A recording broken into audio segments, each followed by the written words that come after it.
తెలంగాణ రాష్ట్ర వ్యాప్తంగా group 1 preliminary పరీక్షకు ఏర్పాట్లు పూర్తయ్యాయి.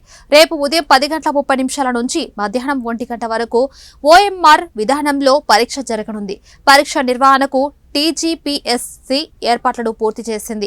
రాష్ట్ర వ్యాప్తంగా 4.3 లక్షల మంది అభ్యర్థులు ప్రిలిమ్స్ పరీక్షకు హాజరు కానుండగా 895 పరీక్ష కేంద్రాలను ఏర్పాటు చేశారు. అత్యధికంగా మేడ్చల్, మల్కాజ్గిరి జిల్లాలో 105 కేంద్రాలు ఉన్నాయి.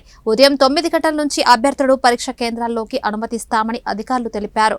10 గంటల్లోగా అభ్యర్థులు పరీక్ష కేంద్రాలకు చేరుకోవాలని, పరీక్ష జరగడానికి అరగంట ముందే గేట్లను మూసివేస్తామని స్పష్టం చేశారు.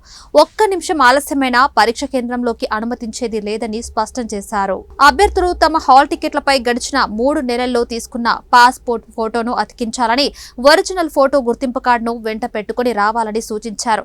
హాల్ టికెట్ ను A4 size laser colour print తీసుకుని రావాలని తెలిపారు. కాగా అభ్యర్థులందరికీ బయోమెట్రిక్ తప్పనిసరిగా ఉంటుందని టీఎస్పీఎస్సీ తెలిపింది.